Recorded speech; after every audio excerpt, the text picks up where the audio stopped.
many of us have ever gone on a date? Please show by raise of hands. Oh Lord, there's a lot of dating that has been happening.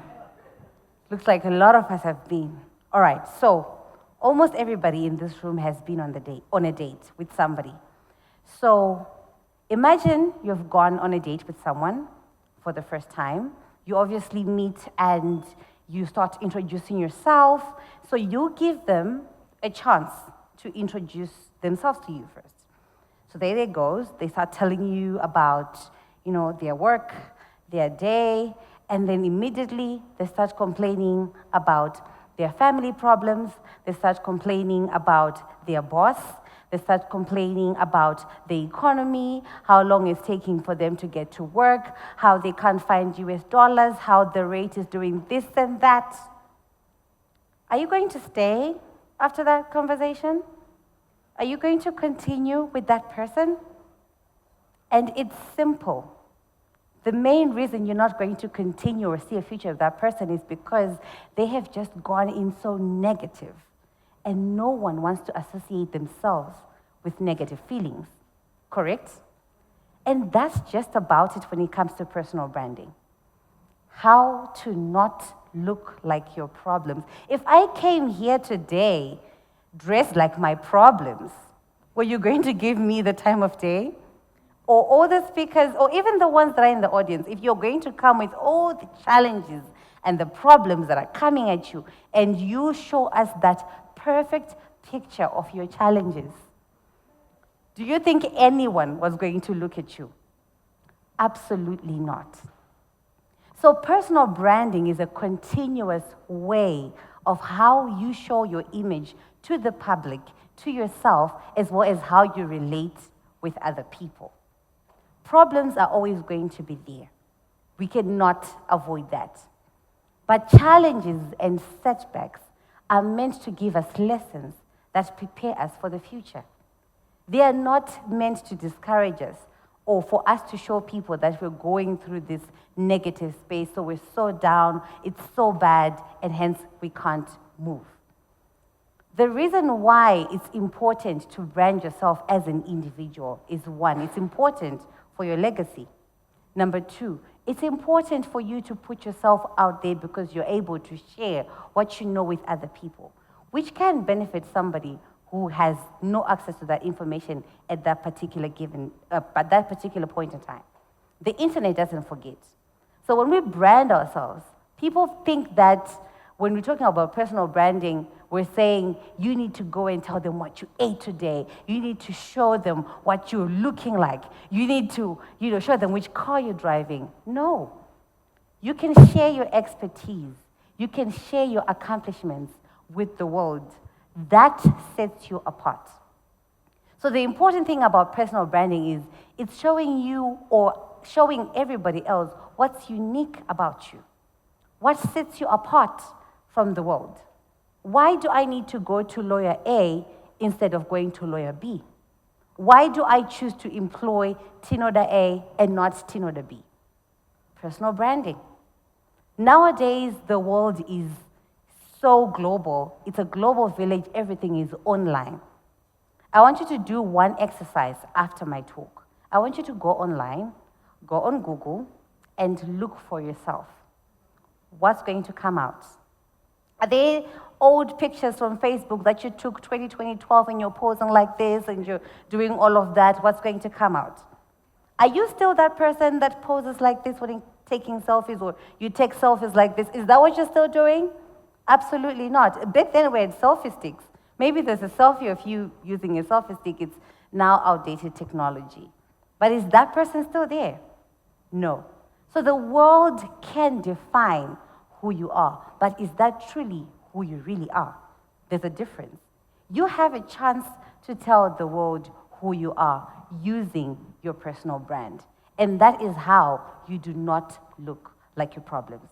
Now, I want to dive into the how aspect, the steps that you can take to make sure that you never look like your problems. First of all, focus on your strengths and accomplishments. I have something that I found beginning of the year called a corporate brag book. So I'm in corporate, I'm a corporate sales executive, And if you look at this time of the year when you're reflecting on the year, if I'm to tell you randomly, please tell me about your accomplishments, things that you've achieved this year, are you going to tell me everything? You might not, because some of the things you might have actually forgotten about it. It's only when you sit down and you rewind, you're like, oh, by the way, I got that award. By the way, I got this recognition. By the way, I managed to visit this place. But after you sit down. So you need to journal your accomplishments and achievements as you go. This is good for your self-confidence. This is good for your self-esteem.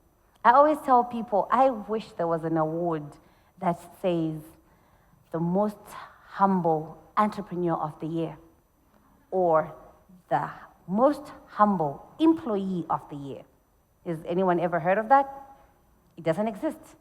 Doesn't mean you shouldn't be humble, though. You should still be a humble individual. But bear in mind that you will not be awarded for being humble. What this means is that do not be shy of your accomplishments. Do not shy away from telling the world who you really are and what you're capable of. Your area of expertise, that is important for your personal brand. Not as a way to show off, not as a way to brag, but as a way to teach other people that look up to you that this can be done. I've walked through the shoes, I've gone through the situation, and it can be done. Like I said, challenges are always going to be there. Problems are always going to be there. But never let your challenges and problems define you. The moment your experiences, your setback, your past defines you, you are starting to look like your problems. And we cannot have that. Secondly, you have to be an honest and authentic person. There can be so many other people that you see out there in the world, but there's only one of you. Only one of you. So the moment you want to pretend to be someone else, you're depriving the world of what they could get from a unique you. So all your achievements, all the things that you've experienced, the ability to share that with anybody who is willing to listen can benefit them. You don't benefit anything from pretending to be somebody you're not. As a matter of fact, you're depriving the world from experiencing the real you. So personal branding, it goes along with authenticity. If you're an authentic person, you're an honest person, again, you are not going to look like your problems. Number 3, always be supportive. So obviously, we're now talking about making sure that what you are online is exactly who you are in person. There shouldn't be a difference. If I see someone today, if you see Tinoda today, and then you see me online and you're like, this is not the person we saw. It's not supposed to be different. So your personal brand, it's living the truth, your truth, each and every day. What you stand for, your values, your standards. If you have set up high standards for yourself, then you make sure you achieve those standards. Do not give the world an impression that you've reached a certain stage when you have not. Remember, personal branding is a journey. It takes time. So one step at a time, eventually you'll get there. Last but not least, never give up. No matter what, challenges are going to be there. Setbacks are going to be there. But you do not throw in the towel. You do not give up. It's continuous improvement, continuous education. Whatever you come across, you're learning from it and you're moving on from it. What have I experienced? What is this teaching me? How can this teach somebody else? And that is how we grow as a world. That is how we grow as a people, and that is how we support each other. There's something I read of called the law of attraction. I'm not sure if anybody has ever come across that. But the truth of the matter is, you attract what you are. Have you ever wondered why rich people continue being rich and the poor continue being poor? It's because of the mindset. A rich person associates money with luxury. A rich person associates money with a good life, with accomplishments. A poor person associates money with problems because it's not there, with stress, with high blood pressure, with high sugar levels. Because every time they think about money, they're thinking, where am I going to get that next dollar? Whereas a rich person is going to think, where am I going to invest this dollar to get an extra dollar? So you attract your mind, which is why I was saying, do not look like your problems. If you're always constantly thinking about your challenges as setbacks and not lessons to propel you for the future, you are associating your mind with negativity. And when you do that, your mind is going to feed onto that negativity and you're not going to grow. If you look at it, the moment when you're so down, when you're so low, you never get anything done.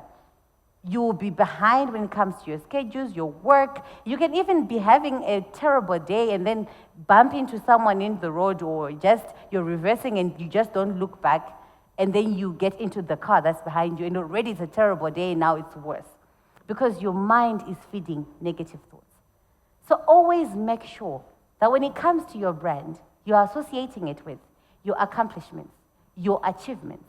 If it's a setback, you're associating it with a lesson learned from that setback.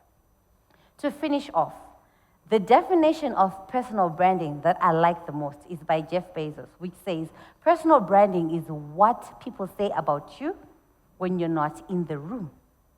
So what are we going to say about you when we leave this room? Thank you.